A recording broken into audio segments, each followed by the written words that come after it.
Merci donc, bien-aimés, soyez bénis. Nous poursuivons notre thème intitulé Être sauvé par Dieu.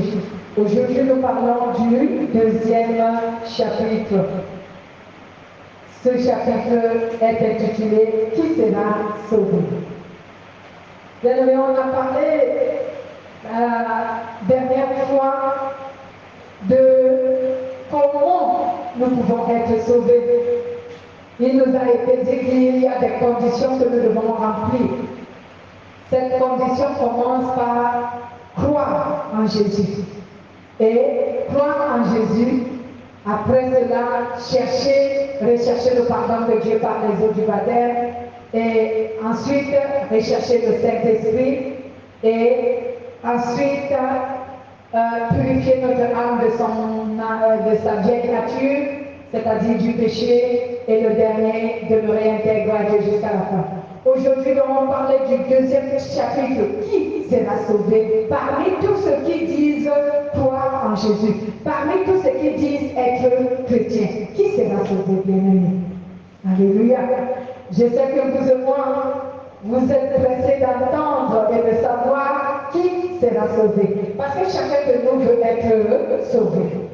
Je me souviens souvent que quand il y a souvent des discussions, même lorsqu'il y a des discussions dans les milieux pas chrétiens, chaque personne voudrait gagner le royaume de Dieu.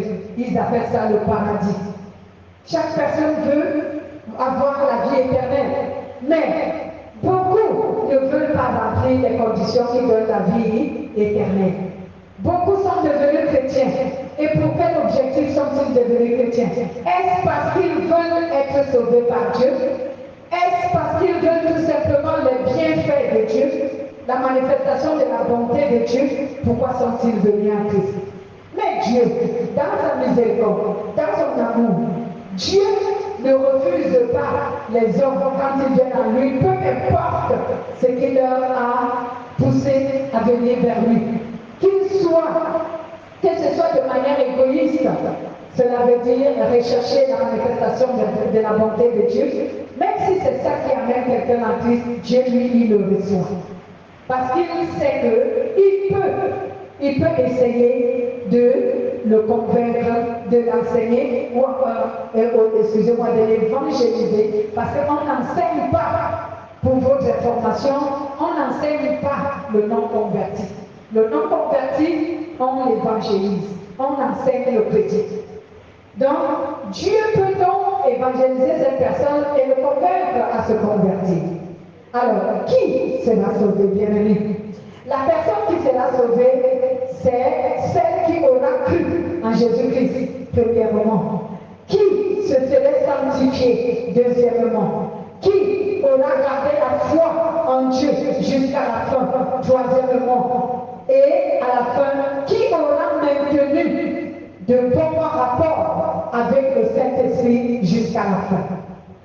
Alors, ces quatre étapes, ces quatre points, si une personne remplit ces quatre conditions, ces quatre étapes, c'est cette personne qui sera sauvée. Je vais réitérer ces étapes.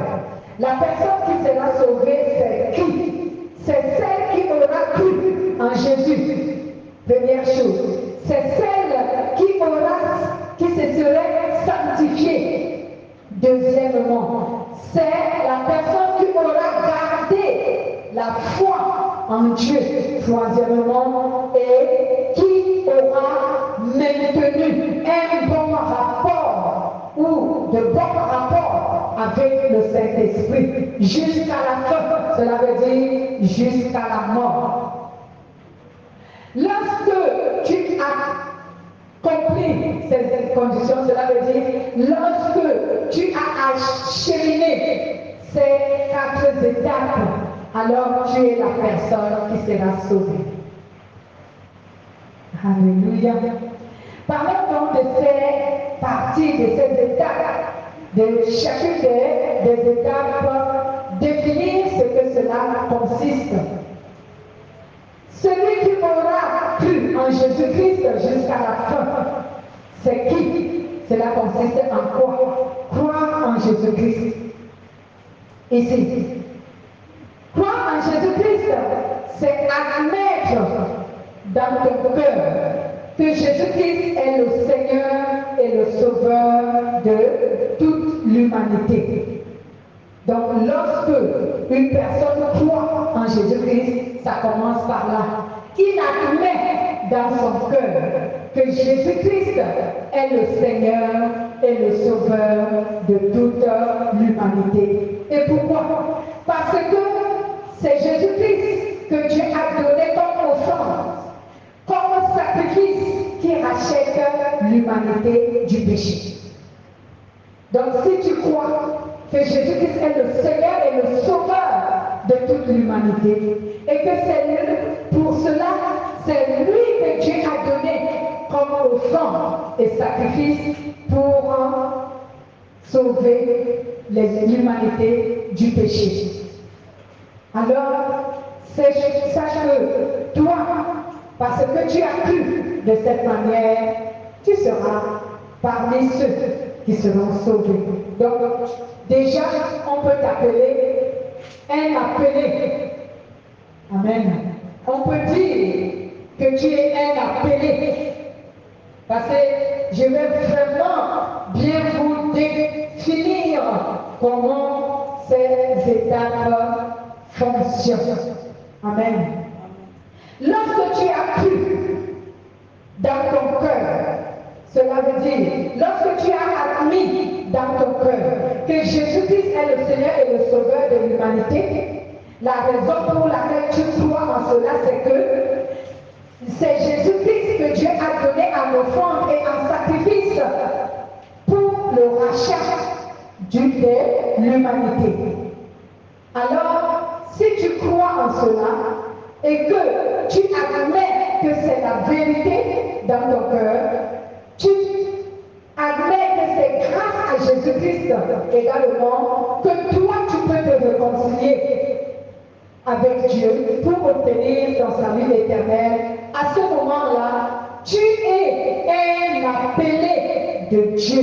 Comme la Bible dit au verset, sur Matthieu chapitre 22, au verset 14, la Bible dit ici que car il y a beaucoup d'appelés, mais peu d'élus. Je veux que vous compreniez bien ce que je dis. Je vais réitérer. Amen. Qui sera sauvé? C'est la personne qui va croire en Jésus. C'est la personne qui va se sanctifier. C'est la personne qui va garder la foi en Dieu. C'est la personne qui va maintenir des bons rapports avec le Saint-Esprit jusqu'à sa mort. À la mort de qui? À la mort de la personne, le Saint-Esprit ne meurt pas. Maintenant, lorsqu'on parle donc de la personne qui aura cru en Jésus, cela veut dire quoi? La personne qui aura cru en Jésus, c'est la personne qui a admis dans son cœur que Jésus-Christ est le Seigneur et le Sauveur de toute l'humanité. Et pourquoi Jésus-Christ est donc le Seigneur et le Sauveur de toute l'humanité? C'est parce que c'est lui, Jésus, que Dieu a donné comme sacrifice et comme offrande qui rachète les humains du péché. Et c'est grâce à ce même Jésus que les humains peuvent se réconcilier avec Dieu et gagner la vie éternelle. Donc lorsque tu as admis tout ceci dans ton cœur et que tu as cru en cela, toi, tu es maintenant appelé, ou on peut t'appeler un appelé de Dieu. Tu es considéré comme un appelé de Dieu. Tu n'es pas encore sauvé, mais tu es considéré comme un appelé de Dieu. Parce que la Bible dit que beaucoup sont appelés, mais très peu sont élus. Élu veut dire sauvé. Amen. Beaucoup sont appelés, mais très peu sont élus. Donc beaucoup de gens croient. Mais entretenir leur foi, entretenir leur croyance, leur relation avec Dieu, ils ne le font pas. Alors ceux-là ne seront pas parmi les élus. Cela veut dire qu'ils ne seront pas parmi les appelés. Mais toute personne qui a cru est celui-là ou encore celle-là qui a été appelée. Et si un chrétien cet appel qu'il a obtenu de Dieu, en demeurant intègre à Dieu, en se sanctifiant, en recherchant, en purifiant son âme du péché comme nous avons appris, alors c'est celui-là qui sera sauvé. Amen. Exact, c'est lui qu'on appelle l'élu. L'élu veut dire être sauvé. Lisons donc ici Jean chapitre 14 au verset 6. La Bible nous dit que Jésus est le chemin, la vérité et la vie. Et nul ne verra le Père que s'il ne passe par Jésus. Cela veut dire que nul ne verra Dieu que s'il croit en Jésus, comme nous l'avons dit tout à l'heure. Nul ne verra Dieu, nul ne sera sauvé, nul ne sera élu que s'il croit en Jésus, s'il passe par Jésus, s'il aime Jésus, s'il obéit à Jésus. Ce n'est que par là qu'il sera sauvé. C'est Jésus lui-même qui a donné ces paroles. Ce n'est pas moi. Jésus dit, moi je suis le chemin, la vérité et la vie. Nul ne vient au Père que par moi. Donc pour que tu sois un appelé de Dieu, il faut que tu crois que Jésus-Christ est le Seigneur et le Sauveur de toute l'humanité. Il faut que tu connaisses la raison pour laquelle Jésus est le Sauveur et le Seigneur de l'humanité. Et la raison, c'est parce que c'est Jésus que Dieu a donné comme offrande et comme sacrifice qui rachète les hommes de tout péché. Il faut également que tu saches que c'est grâce à Jésus, c'est grâce à ce sacrifice que toi, tu peux te réconcilier avec Dieu et gagner l'éternité. Amen. Passons donc maintenant à la deuxième étape. Qui peut être sauvé? C'est cette personne qui remplit ces conditions. Celui qui se serait sanctifié. Voilà. Celui qui se serait sanctifié. Tu as d'abord cru. Mais maintenant, il faut que tu te sanctifies. Celui qui se serait sanctifié, c'est cette personne-là qui s'éloignera du péché et qui purifiera son âme et lavera son cœur de tout péché. C'est celui-là qui sera sauvé. Oui, bien aimé.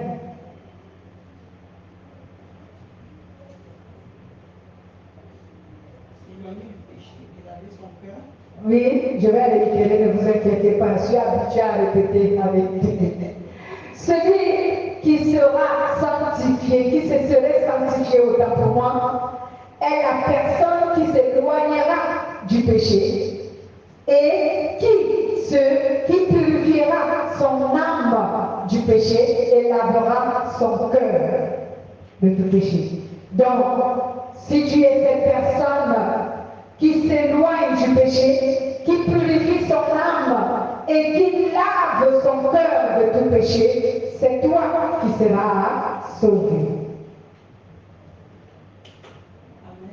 Amen. Alléluia. C'est toi qui seras sauvé. Là maintenant, tu es en train d'œuvrer pour que le salut éternel te soit acquis. Pour que tu acquières ce salut. Tu œuvres. La sanctification est un moyen de s'acquérir le salut éternel. Bien que on a cru en Jésus, on est déjà un appelé. Oui, c'est bon, on a cru en Jésus-Christ. Mais nous devons donc œuvrer pour que le salut, nous puissions l'acquérir. Donc, si tu te sanctifies, c'est que tu es en train de travailler pour l'acquisition de ton salut. Ouais, c'est ça le combat. C'est ça notre grande bataille. Amen. Parce que c'est ce que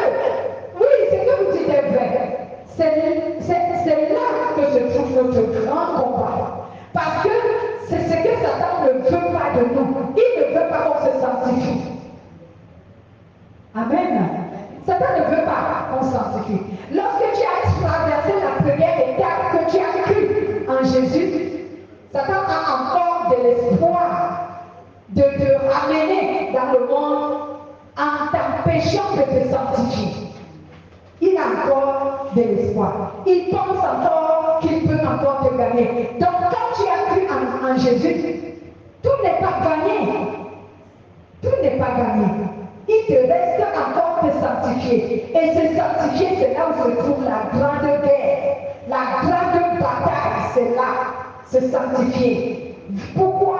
C'est pourquoi vous voyez aujourd'hui des chrétiens.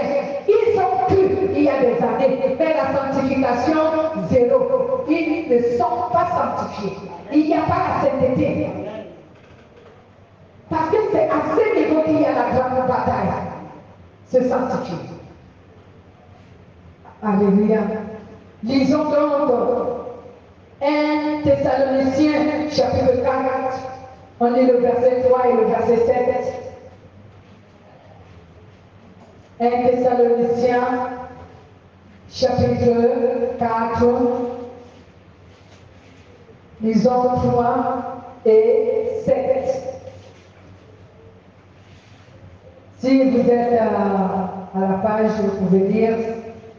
Bon, j'y suis pour profiter de notre temps. Je lis avant vous. Il est écrit, ce que Dieu veut, c'est votre sanctification. C'est que vous vous abstenez de l'inconduite. Verset 7 nous dit ceci, car Dieu ne nous a pas appelés, car Dieu nous a appelés à la pureté et à la sanctification. Donc, c'est à la pureté et à la sanctification que Dieu nous a appelés. Alléluia. Donc, vous êtes pas là. Car Dieu ne nous a pas appelés à l'impureté, mais à la sanctification. Merci. Voici comment Dieu appelle les hommes. Il ne nous appelle pas en vain. Il nous appelle, excusez-moi,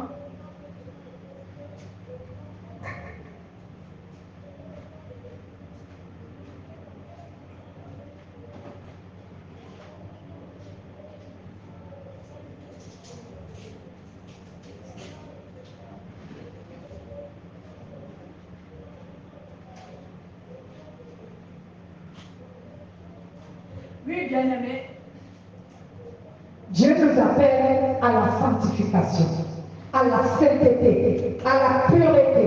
C'est à cela que Dieu nous appelle. C'est pourquoi, lorsque tu es appelé, attends-toi à ce que tu dois passer par la sanctification. Attends-toi à ce que tu vas passer par la purification. Et la purification est telle que, un exemple que je prendrai, c'est comme on utilise souvent la purification de l'or. On jette l'or dans le feu, et il brûle et il fond pour qu'on ramasse, parce que sinon il y aura les déchets. Amen. Lorsqu'on ne brûle pas l'or, on ne le fond pas.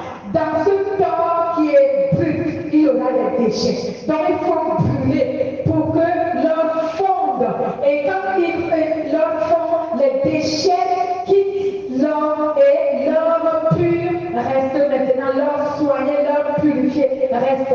C'est comme cela que Dieu nous fait passer au feu de sa parole pour que nous soyons purifiés. Quelqu'un dit amen. Oui, c'est pour cela que la sanctification, la purification n'est pas facile, bien-aimé. Et Satan combat beaucoup de croyants là-dessus pour les empêcher d'être épurés, pour les empêcher d'être sanctifiés. Ils luttent beaucoup. C'est pourquoi vous remarquerez, comme je vous ai dit tantôt, que beaucoup sont appelés, mais ils ne sont pas sanctifiés. Ils ne sont pas sanctifiés parce que Satan, à ce niveau, ne l'oublie pas. Toi qui es dans cette église et qui écoute cet enseignement, toi qui écoutes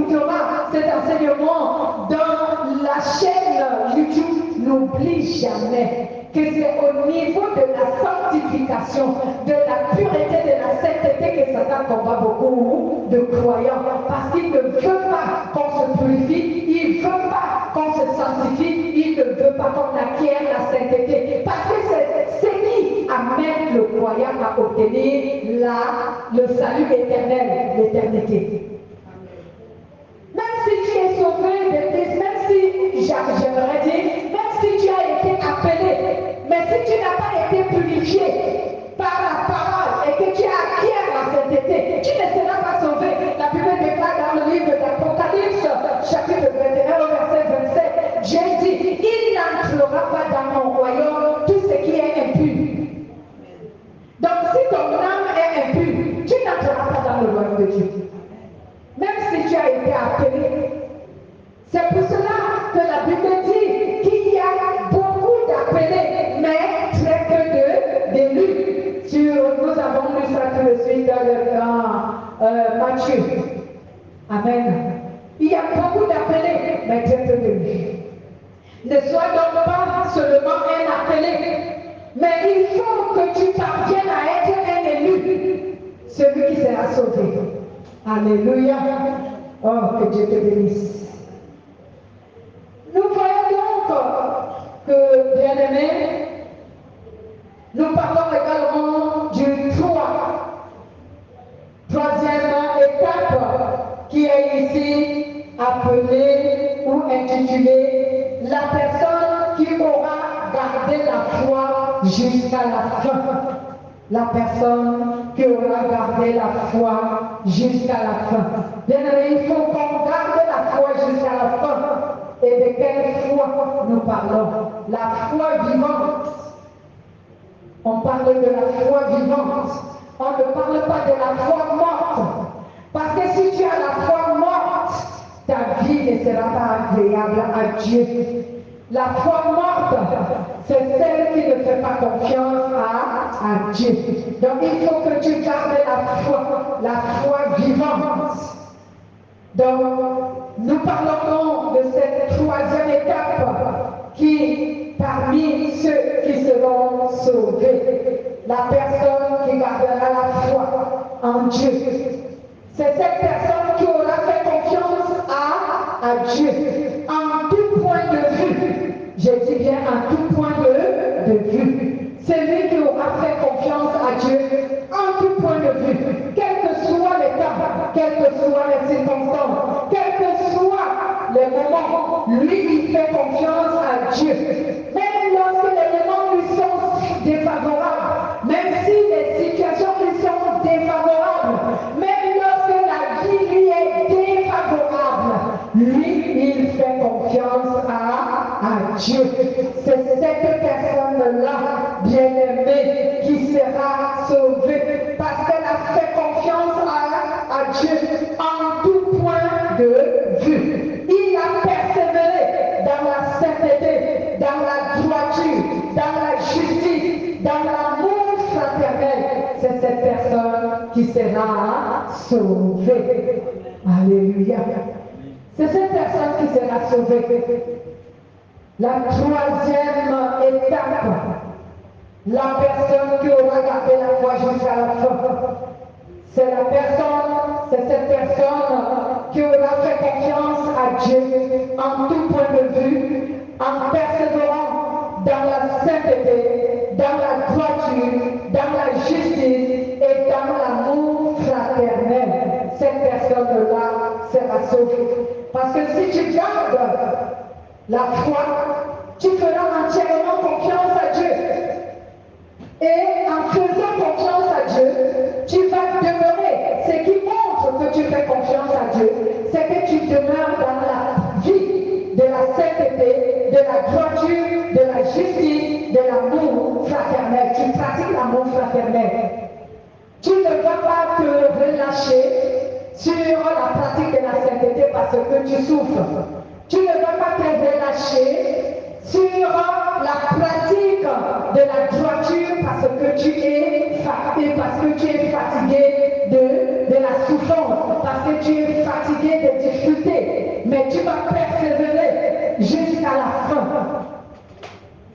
Tu vas persévérer jusqu'à la fin pour que tu ne perdes pas ta foi, pour que ta foi ne meure pas. Amen. Une fois morte, bien-aimé, tu es déjà en danger si ta foi meurt. C'est la vérité. Si ta foi meurt, tu es en danger. C'est pourquoi Jésus a dit dans le livre d'Apocalypse, lorsqu'il dit que si tu n'es pas froid ni chaud, mais si tu es attiédi, je vais te vomir. Donc cela veut dire que si ta foi n'est plus vivante, si ta foi meurt, la foi qui est morte, c'est quoi? La foi qui est morte, c'est que premièrement, la personne ne fait plus confiance à Jésus, il perd confiance.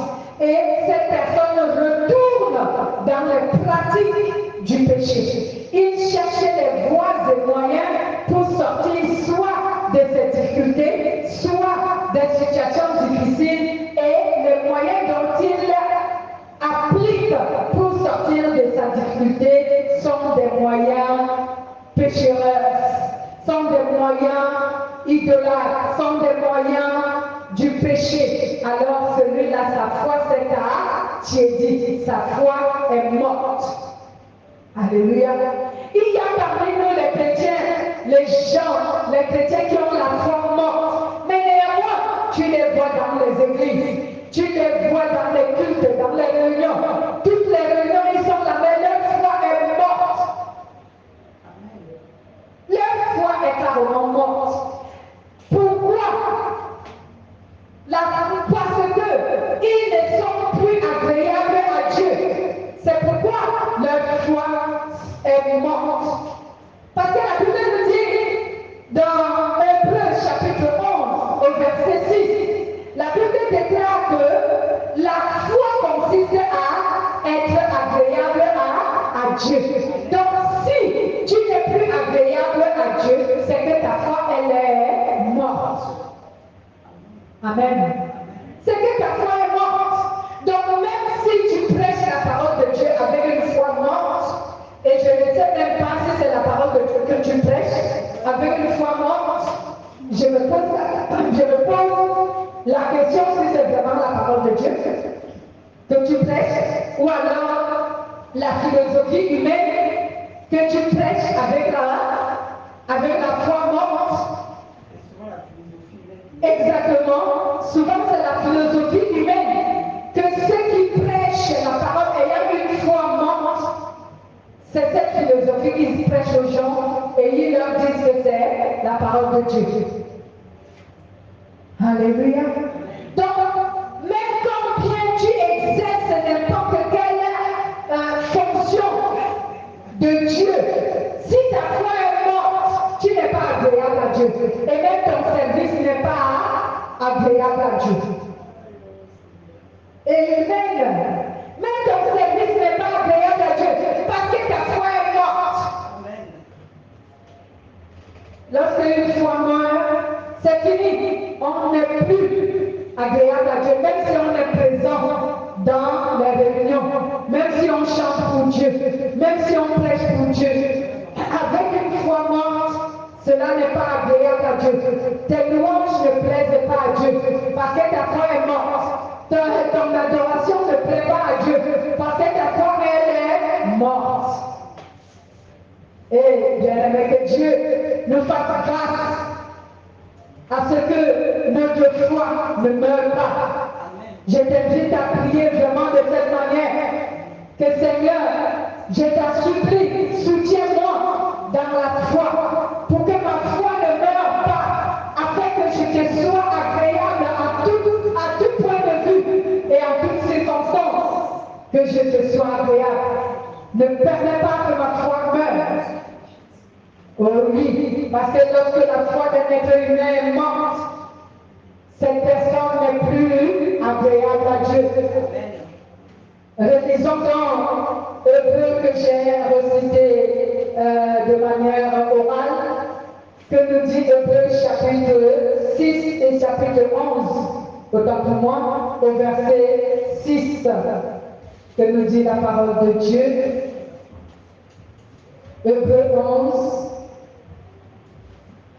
verset 6, il est écrit, or, sans la foi, il est impossible de plaire à Dieu. Celui qui s'approche de Dieu doit croire qu'il existe et qu'il est le rémunérateur de ceux qui le cherchent. Bien, gloire à Dieu. Amen. Que celui qui, la Bible nous dit d'abord, oh, sans la foi, personne n'est agréable à Dieu. C'est ce que je disais tout à l'heure. Que si ta foi est morte, tu n'es plus agréable à Dieu. Et la foi, j'ai donné un exemple de d'une personne qui a la foi morte. C'est une personne qui peut toujours exercer pour Dieu dans l'église. Mais sa foi est morte comment? Sa foi est morte parce qu'à cause des difficultés, il n'est pas demeuré dans la pratique de la sainteté, il n'est pas demeuré dans la pratique de la droiture, il n'est pas demeuré dans la justice, il n'est pas demeuré dans la sainteté ni dans l'amour. Il est parti où il est passé pratiquer le péché qui lui facilite la vie et qui lui donne la solution à ses problèmes, à ses difficultés. Donc lorsque tu pars pratiquer le péché pour résoudre tes difficultés, alors même si tu exerces pour Dieu, ta foi elle est morte. Amen. Même si tu pries en langue, ta foi est morte. Amen. Et même ce n'est pas le Saint-Esprit qui te fait parler en langue, ce serait justement une imitation. Parce qu'il y a beaucoup de chrétiens qui imitent aujourd'hui le parler en langue. Il y a beaucoup de chrétiens qui apprennent à parler en langue. On n'apprend pas à parler en langue. Ça vient du Saint-Esprit. Lorsque tu es habité par le Saint-Esprit, c'est lui qui te motive à prier en langue. Et d'ailleurs, j'ai toujours dit que le véritable parler en langue, c'est le langage des humains et non le langage des esprits. Parce que si on te dit d'expliquer aux gens le parler en langue que tu es en train de dire, tu seras incapable. Mais si c'est le langage des hommes, la langue des humains, tu seras la même, quelqu'un sera là et il dira, non, voici ce qu'il était en train de dire en ma langue. La Bible déclare que c'est ce que les apôtres ont fait. Amen. Quand ils parlaient en langue, ceux qui les ont entendus comprenaient qu'ils étaient en train de glorifier Dieu en leur langue. Aujourd'hui, quel est le parler en langue que tout le monde parle? Les chiba. Et si on te dit, explique ce que tu es en train de dire, tu seras incapable de dire ce que tu es en train de dire. Amen. Faisons attention de ne pas adorer Satan en croyant qu'on est en train d'adorer Dieu. Alléluia. Donc ici, bien aimés, nous voyons donc que nous avons 16 étapes, les 3 premiers étapes qu'on a déjà parlé, énumérés, démontrés ici, qui permettent à ce que l'être humain soit sauvé. Nous parlons de la dernière étape, qui est la 4e, celui qui aura maintenu des bons rapports avec le Saint-Esprit jusqu'à la fin. Maintenir des rapports de bonne relation avec le Saint-Esprit. Et il y a parmi nous qui n'avons pas, certains qui n'ont pas de bon rapport avec le Saint-Esprit. Ils résistent au Saint-Esprit. Ils sont hostiles au Saint-Esprit. Ils sont rebelles au Saint-Esprit. Ils ne veulent pas se soumettre au Saint-Esprit. Mais bien aimés, si tu viens, soi-disant, dans la présence de Dieu, ou si tu dis que toi tu appartiens à Dieu et que tu es hostile à Dieu lui-même qui est l'Esprit de Dieu, vous voyez que le Saint-Esprit c'est qui? Le Saint-Esprit c'est Dieu. Comment tu peux dire appartenir à Dieu et tu es encore hostile, rebelle, réticent, désobéissant à Dieu. Le Saint-Esprit, ce n'est pas un esprit ordinaire, ce n'est pas un esprit autre. Le Saint-Esprit, c'est Dieu. Alors, si tu dis que tu appartiens à Dieu, si tu dis que tu obéis à Dieu, si tu dis que tu crois en Dieu, alors sois soumis au Saint-Esprit. Amen. Sois soumis au Saint-Esprit parce que c'est lui, Dieu, qui est présentement dans le monde. Il est ici, dans le monde, avec nous, avec toi et moi. Alors, il faut entretenir des rapports de bonne relation avec le Saint-Esprit. Si tu n'entretiens pas des rapports de bonne relation avec le Saint-Esprit, bien-aimé, toi, tu ne seras pas sauvé. Alléluia. Si tu n'entretiens pas des rapports de bonne relation avec le Saint-Esprit, tu ne seras pas sauvé. Demande-moi pourquoi.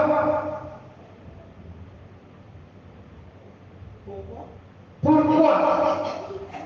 Voilà, je voulais que tu te demandes pourquoi. Parce que lorsqu'il y aura l'enlèvement de l'Église, c'est la puissance du Saint-Esprit qui va te faire monter en haut. C'est la puissance du Saint-Esprit qui va te faire monter pour aller retrouver Jésus dans les airs. Alors, si toi, tu n'as pas eu des rapports de bonne relation avec le Saint-Esprit et que le Saint-Esprit t'a quitté, tu ne monteras pas. Amen. C'est la première raison de ta question, pourquoi? Puisque c'est la puissance du Saint-Esprit qui fera monter les hommes. Si le Saint-Esprit habite en toi, dès que Jésus apparaîtra dans les airs pour l'enlèvement de l'Église, c'est le Saint-Esprit dans sa puissance qui va te soulever de la terre de manière spirituelle pour te faire monter jusqu'à Jésus. Alléluia. Si tu es quelqu'un qui est mort et que tu es mort dans la foi, tu es mort dans la foi, tu es dans le repos de Dieu, c'est le Saint-Esprit qui va te réveiller du séjour des morts pour te faire monter à la rencontre de Jésus dans les airs. Parce que tu es mort dans la foi, tu avais la foi et en ayant la foi, quand tu meurs, tu as le Saint-Esprit en toi. Alors le Saint-Esprit qui reconnaît une âme dont il a habité du début jusqu'au jour de la mort de cette personne, le Saint-Esprit reconnaît cette âme. Pourquoi? Parce que l'âme de cette personne porte la marque de Dieu qui est le Saint-Esprit. Donc le Saint-Esprit va te reconnaître. Et donc, même si tu es mort, que tu es ensevelé dans ton âme qui est dans le repos de Dieu, lorsque l'enlèvement va arriver, le Saint-Esprit va reconnaître ton âme parce qu'il a marqué cette âme-là de sa signature. Il va donc réveiller ton âme et tu vas monter à la rencontre de Jésus dans les airs. Amen.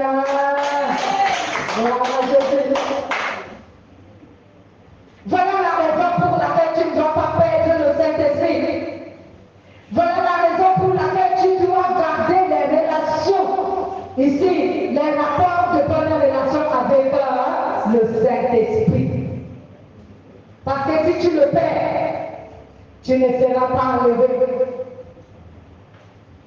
Alléluia. Toujours pour répondre à ta question, pourquoi? Parce que c'est le Saint-Esprit qui va te sanctifier. Amen. Amen. Pendant que tu es encore vivant et que tu as les rapports de bonne relation avec le Saint-Esprit, c'est lui, le Saint-Esprit, qui va te sanctifier. Pour que tu sois pur aux yeux de Dieu. Pour que tu sois pur à ses yeux. Pour que tu sois pur lors de l'enlèvement. C'est le Saint-Esprit qui va te sanctifier. Alléluia. Lisons d'abord, toujours Thessaloniciens, chapitre 5, le livre des Thessaloniciens, chapitre 5, au verset 23 à 24. Verset 23 à 24, il est écrit que le Dieu de paix vous sanctifie lui-même tout entier, que tout votre être, esprit, l'âme et le corps soient conservés sans reproche à l'avènement de notre Seigneur Jésus-Christ. Celui qui vous a appelé est fidèle et c'est lui qui vous sanctifiera. Alléluia. Oh, merci Saint-Esprit. Merci Jésus. Donc, bien-aimé, pendant que tu es sur la terre, parce que tu conserves des rapports de bonne relation avec le Saint-Esprit, alors le Saint-Esprit te sanctifiera pour te préparer à cet enlèvement dont on a parlé tout à l'heure.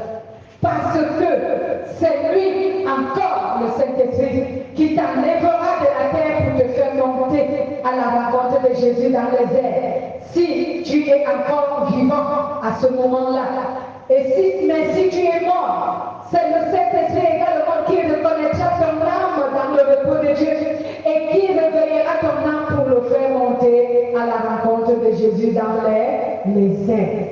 C'est pourquoi voici les raisons pour lesquelles tu dois garder et conserver une des rapports de bonne relation avec le Saint-Esprit, afin que tu ne perdes pas le Saint-Esprit, afin que tu ne pousses pas le Saint-Esprit à te quitter.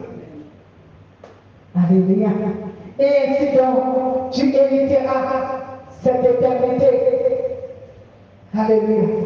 Donc tu es donc la personne, c'est la personne qui se serait humiliée sous l'autorité du Saint-Esprit en permettant à ce que le Saint-Esprit guide sa vie, en permettant à ce que le Saint-Esprit le prépare à l'enlèvement, en permettant à ce que le Saint-Esprit le rende juste, pur et saint à ses yeux pour le préparer au jour de l'enlèvement.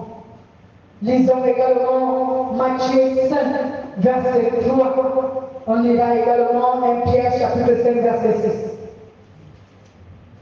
Matthieu 5, verset 3. Que nous dit la parole de Dieu. Matthieu 5, verset 3. Il est écrit: heureux les pauvres en esprit, car le royaume des cieux est à eux. Alléluia. Heureux les pauvres en esprit, car le royaume des cieux est à eux. Qui est le pauvre en esprit? C'est celui qui s'est humilié sous l'autorité du Saint-Esprit. C'est lui qui est le pauvre en esprit. Alléluia. C'est lui qui se soumet au Saint-Esprit sans lui résister. C'est celui-là qui est pauvre en esprit. Lorsque tu es humble, tu es pauvre en esprit. Alléluia. Je ne parle pas de la timidité, parce que certaines personnes confondent la timidité à l'humilité. C'est faux, c'est différent. La timidité n'est pas l'humilité. Si tu es timide, Dieu ne nous a pas appelés à être timides, mais Dieu nous a appelés à être humbles. Donc la timidité et l'humilité sont différents. Donc ici, le pauvre en esprit, c'est celui qui est humble, ce n'est pas celui qui est timide. Quelqu'un peut être timide, mais avoir un cœur de lion, un cœur mauvais, un cœur impur, un cœur idolâtre, un cœur insensible, mais néanmoins il est timide.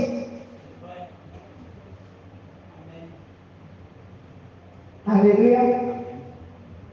Ici on parle donc de l'humilité. Heureux les pauvres en esprit, car le royaume des cieux est à eux. Lisons également 1 Pierre 5, 6. Si tu es donc humble, tu plairas à Dieu.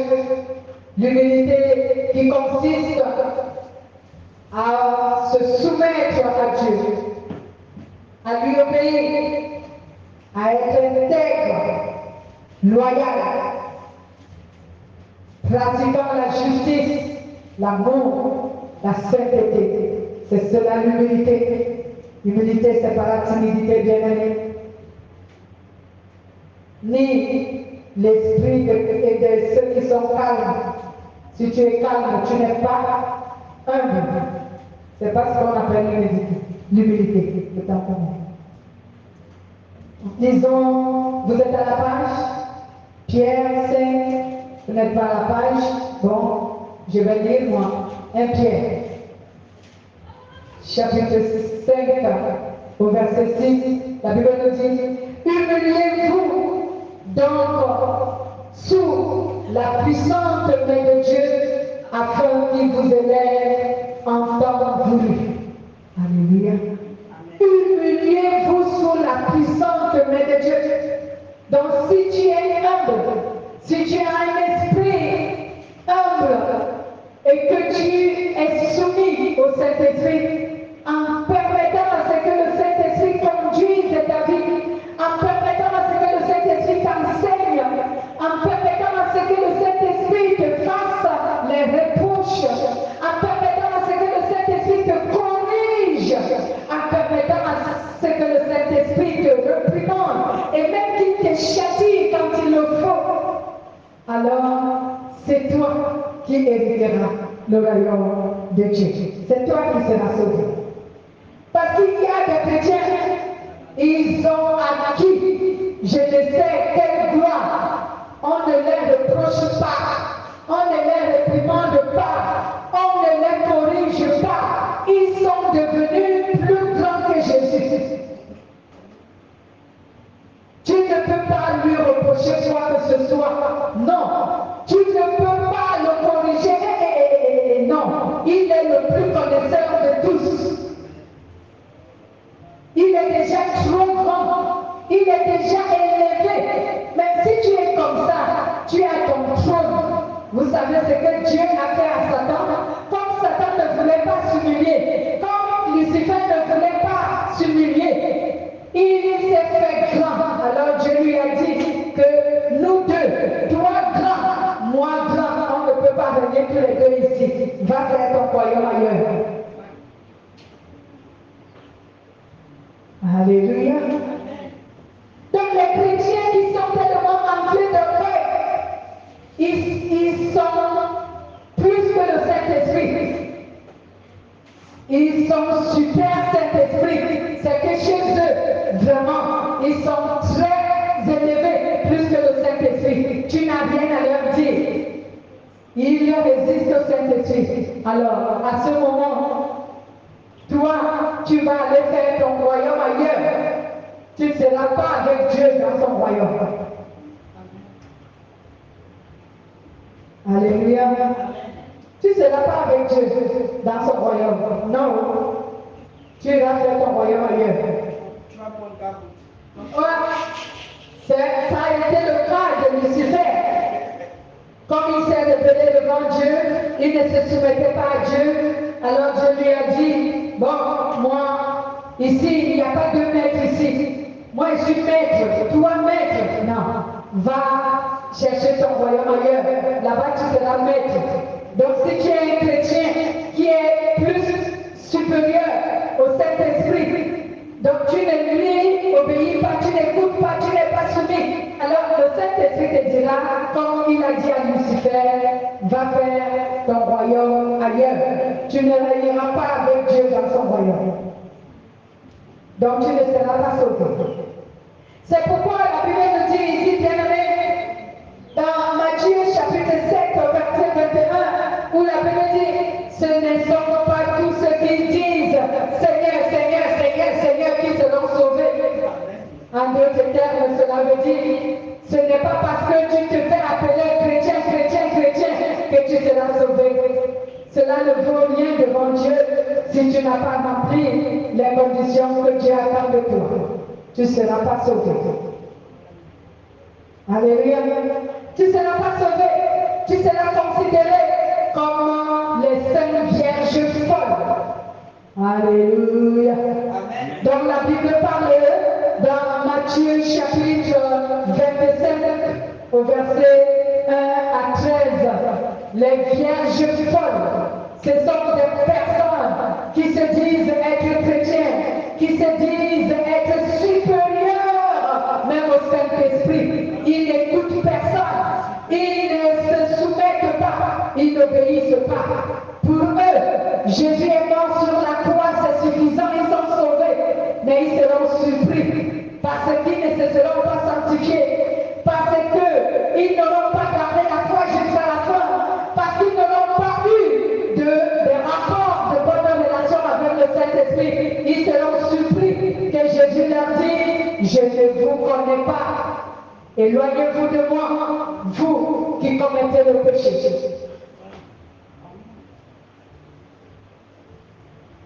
Alléluia. Ils seront surpris que Jésus leur dise cela. Éloignez-vous de moi, vous qui commettez le péché, je ne vous connais pas.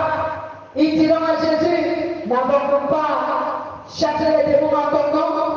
N'avons-nous pas loué, chanté pour toi tous les jours? N'avons-nous pas jeûné et prié pour chercher la délivrance des démons? Ils ne jeûnaient pas, ils ne priaient pas pour chercher la volonté de Dieu.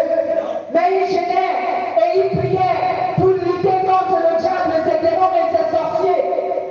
C'est pour cela qu'ils jeûnaient. Jésus leur dira, je ne vous connais pas. Je ne vous connais pas. Éloignez-vous de moi, vous qui commettez l'iniquité. Et à ce moment, ils pleureront, ils grinceront des dents, mais ils ne se feront pas. Parce que le temps du salut est passé ce jour-là. Ils resteront pour subir cette année de tribulation. Et je ne suis pas certain qu'ils puissent supporter les tribulations qui vont durer de 7 bonnes années. C'est pourquoi je t'invite ce matin, bien-aimé. Je t'invite à prendre conscience et à te décider d'assumer ces 4 étapes au templement que nous avons appris. Crois en Jésus, sanctifie-toi, garde la foi et conserve les rapports de bonne relation avec le Saint-Esprit jusqu'au jour de ta mort. Il faut que le jour où tu meurs, le Saint-Esprit soit toujours en toi. Quand tu mourras, alors le Saint-Esprit amènera ton âme dans le repos de Dieu. Alléluia. Et tu auras donc cette certitude que tu es sauvé. Amen. Voici donc ce que le Saint-Esprit a voulu nous enseigner. Nous pouvons acclamer vraiment pour la parole de notre Seigneur Jésus-Christ qui soit loué. Merci Saint-Esprit. Lèvons-nous et remercions le Saint-Esprit de nous avoir conduits.